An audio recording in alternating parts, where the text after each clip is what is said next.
안녕하세요. 공인중개사 이장입니다. 매매 계약을 위해서 아니면 전세 계약을 위해서 정식 계약서 작성 전에 미리 송금한 가계약금 500만원. 만약에 계약을 취소한다면 이 가계약금 돌려받을 수가 있을까요? 부동산에서 집을 봤는데 마음에는 드는데 집에 와서 하루 고민을 하고 싶습니다. 그런데 부동산에서는 재촉을 합니다. 가계약금이라도 걸고 가라고. 안 그러면 끝매라서 오늘 중에 나가버린다고. 그 말도 맞는 것 같기도 하고 해서 가계약금 500만원을 주인계좌로 입금을 했습니다. 그런데 집에 와서 곰곰이 생각을 해보니 너무 성급했던 것 같습니다. 더 좋은 매물도 보입니다. 후회가 됩니다. 그래서 다음날 부동산에 전화를 합니다. 계약을 못하겠으니 가계약금을 돌려달라고. 그런데 부동산에서는 못 돌려준다고 단호하게 거절을 합니다. 가계약이 아니라 이미 계약이 체결된 거라고. 문자로 주고받은 계약도 효력이 있다고 합니다. 부동산 현장에서 깔래처럼 주고받고 있는 이 가계약금, 과연 이 가계약금 돌려받을 수가 있을까요? 최근에 나온 대법원 판례를 토대로 정답을 한번 찾아보겠습니다. 구독, 좋아요는 필수입니다. 시작하겠습니다. 전세로 살고 있던 이모씨, 만기가 다가오면서 이참에 아파트를 하나 매수하려고 마음을 먹었습니다. 부동산에 나가 집을 보던 중 가격도 적당해 보이고 마음에 드는 물건이 있었네요. 중개사가 하라는 대로 먼저 가계약금으로 500만원을 주인계좌로 입금을 했습니다. 매도인 김씨 계좌로 입금을 했습니다. 그리고 일주일 후에 정식 계약서를 작성하기로 했습니다. 그런데 중간에 이런저런 사정으로 계약이 파기가 됐네요. 이렇게 가계약금 입금 후에 본계약서 작성 전에 계약이 파기가 되었다면, 첫 번째, 매수인 이씨의 사정으로 계약이 파기가 됐는데 이 경우 이씨는 가계약금 500만원 돌려받을 수가 있을까요? 두 번째, 반대로 계약 파기가 매도인 김씨의 사정이라면 매도인 김씨는 받은 500만원만 돌려주면 끝날까요? 그렇다면 왜 부동산에선 가계약금을 먼저 걸라고 할까요? 그냥 만나서 계약서 작성하고 그때 계약금 10% 입금하면 아무런 문제가 없는데, 저도 알다시피 현장의 중개사입니다. 저도 대부분의 계약이 가계약금을 먼저 받고 그리고 본계약을 진행을 하고 있네요. 먼저 약속이행 담보입니다. 그냥 구두로 계약하겠다는 말은 믿을 수가 없다는 겁니다. 매도인이나 임대인이 멀리 타지에 살고 있는 경우도 있습니다. 그냥 와서는 헛걸음 할 수도 있다는 얘기입니다.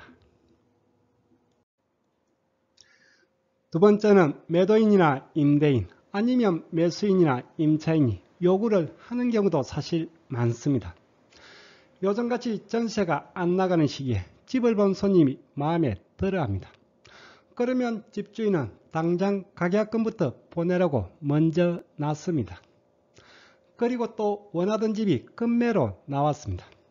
매수인은 집주인이 마음 바뀌기 전에 또는 다른 손님에게 뺏기기 전에 급한 마음에 가계약금부터 걸겠다고 나옵니다. 그리고 세 번째는 계약 확률을 높이기 위한 수단입니다. 이건 우리 부동산에 해당입니다. 가계약금을 안 받는다면 계약서 작성 전까지는 사실 어떻게 될지 알 수가 없습니다. 손님이 변심할 수도, 그리고 다른 부동산에 뺏길 수도. 어쨌든 이유야 많지만 그래도 가장 큰 이유는 우리 부동산의 오래된 관행입니다. 그냥 제 감으로 전체 계약의 80% 이상이 가계약금부터 받고 있는 것으로 보입니다. 아마도 이 영상을 보고 계시는 구독자분들도 계약 때 가계약금부터 주고받고 하셨을 겁니다. 이러다 보니 이 가계약금 때문에 분쟁이 많을 수밖에 없습니다. 부동산 현장에서 많이 쓰고 있는 가계약, 정식 계약을 맺기 전에 임시로 맺는 계약, 가계약의 사전적 의미입니다. 즉 성계약이란 의미입니다. 이건 법률 용어는 아닙니다. 그냥 현장에서 편하게 쓰고 있는 실무 용어입니다. 가짜 계약이 아닙니다. 임시계약, 성계약입니다. 따라서 가계약도 일종의 계약이라고 보셔야 합니다. 계약서 작성 전에 미리 보낸 가계약금 500만원, 계약을 해지하고 싶은데 돌려받을 수가 있는지, 즉 가계약도 계약으로 볼 수가 있는지, 가계약금 500만원이 해약금으로 인정이 되는지, 이게 쟁점입니다. 계약이 파기되면서 등장하는 용어가 해약금 그리고 위약금입니다. 법률적인 용어라 좀 어려울 수가 있는데, 해약금은 약속을 깬다는 의미입니다. 즉 약속을 깨면서 지급하는 돈입니다. 여기엔 다른 조건이나 이유는 필요가 없습니다. 많이들 들어보셨던 매수인은 계약금을 포기하고 그리고 매도인은 계약금의 배액을 상환하면서 계약을 해지할 수 있다. 그냥 계약금을 포기하고 아니면 배액을 상환하면서 계약을 해지하면 됩니다. 그리고 위약금은 약속을 어긴 대가로 지급하는 돈입니다. 여기엔 손해배상 책임이 따르면서 좀 복잡해집니다. 보통 부동산 계약에선 해약금 단계에서 끝난다고 보시면 됩니다. 가계약금 500만원이 여기 해약금으로 인정이 되는지가 오늘 주제의 관건입니다. 우리가 매매나 임대차 계약을 할 때도 이 해약금이나 위약금에 대한 규정이 있습니다. 계약서 중간에 이렇게 기본적인 법적인 사항이 인쇄가 되어 있습니다. 이 부분도 중개사가 설명은 하는데 보통은 간략히 짚어만 주고 넘어가는 경우도 많습니다. 그리고 당사자들도 크게 관심들이 없습니다. 그런데 여기에 실제 중요한 내용들이 있습니다. 제5조가 계약의 해제, 해약금에 관한 규정입니다. 그리고 6조가 채무 불이행에 대한 손해배상, 위약금에 관한 규정입니다. 제5조 계약의 해제입니다. 상당히 중요한 내용인데 빠르게 한번 읽어보겠습니다.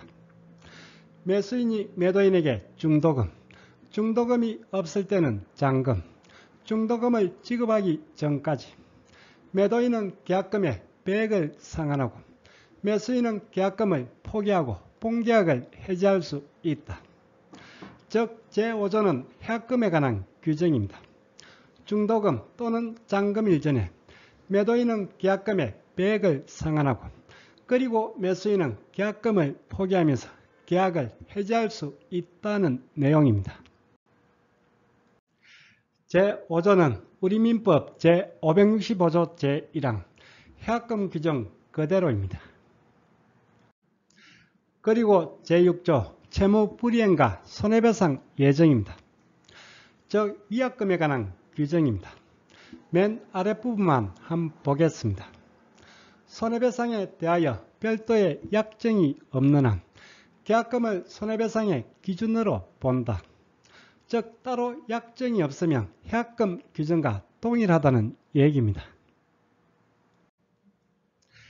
계약되면 그냥 무심코 지나는 경우가 많은데 앞으로는 이 부분도 한번 챙겨보시면 좋겠네요.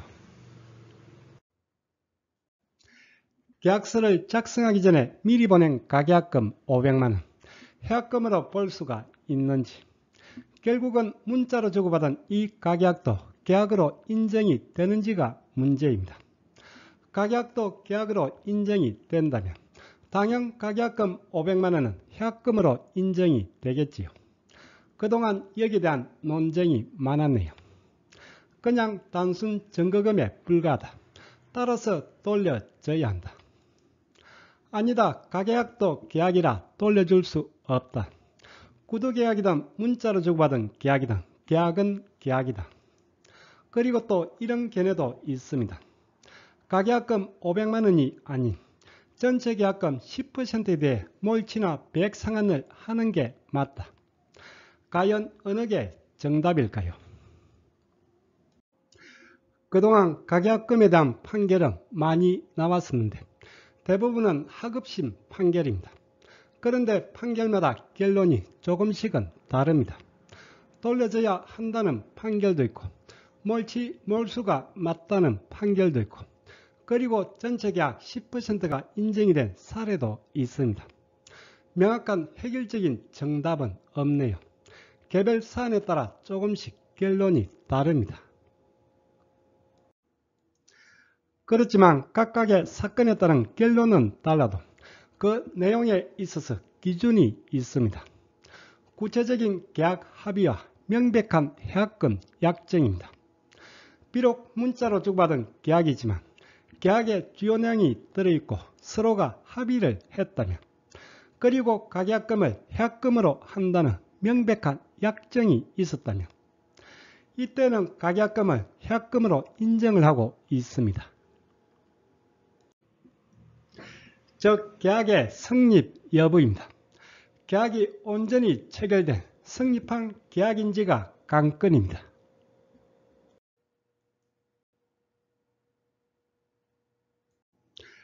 비교적 최근에 나왔던 대법원 판례입니다. 선고일은 2021년 9월 30일입니다.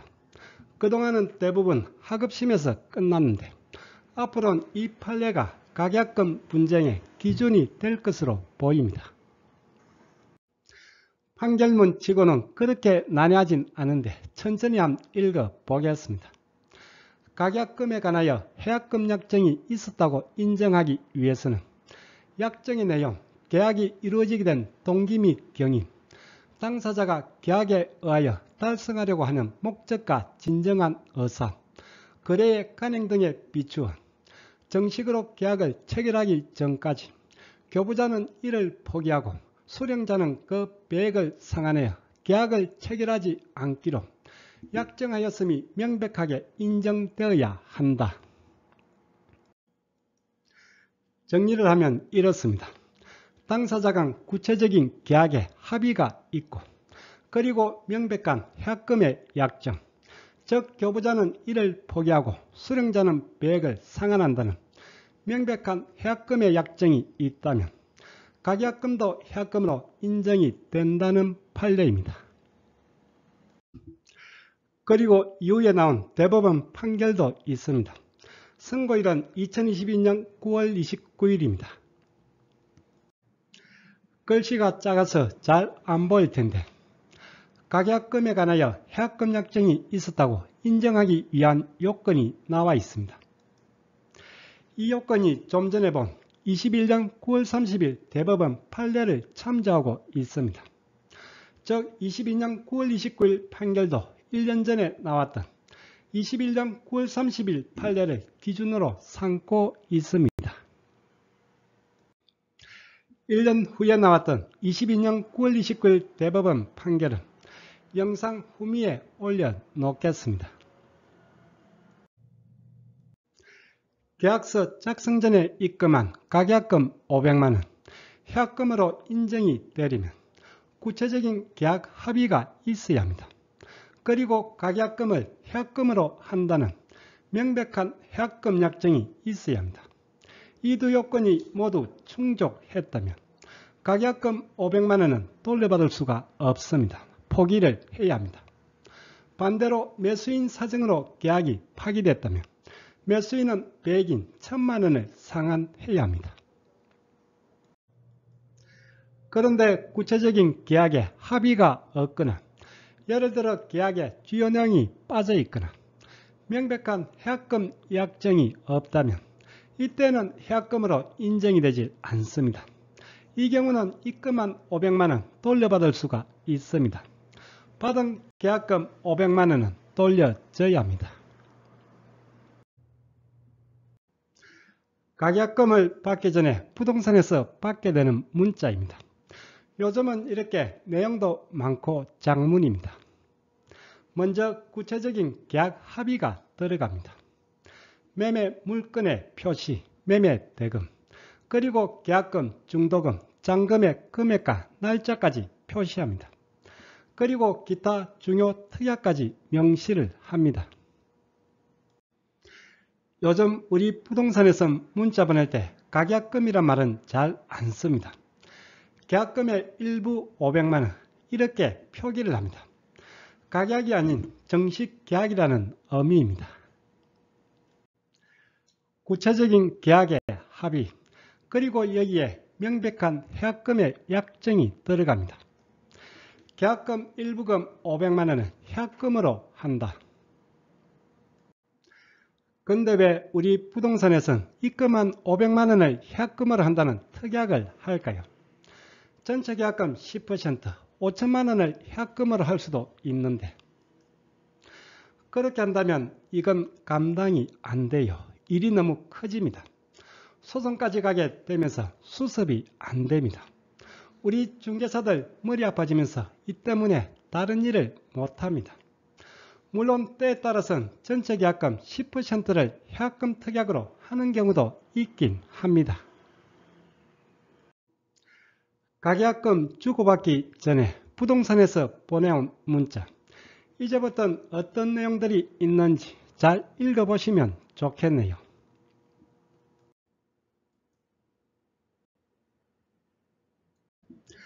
(2021년 9월 30일) 대법원의 판례가 나오면서 가계약금에 대한 정립이 좀 더 명확해졌습니다.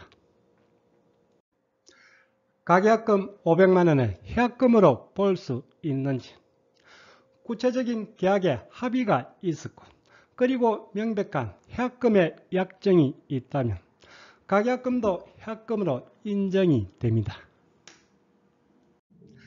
즉 온전히 성립된 계약인지 아니면 단순 가계약인지 여기에 따라 해약금으로 인정이 될 수도 안 될 수도 있습니다.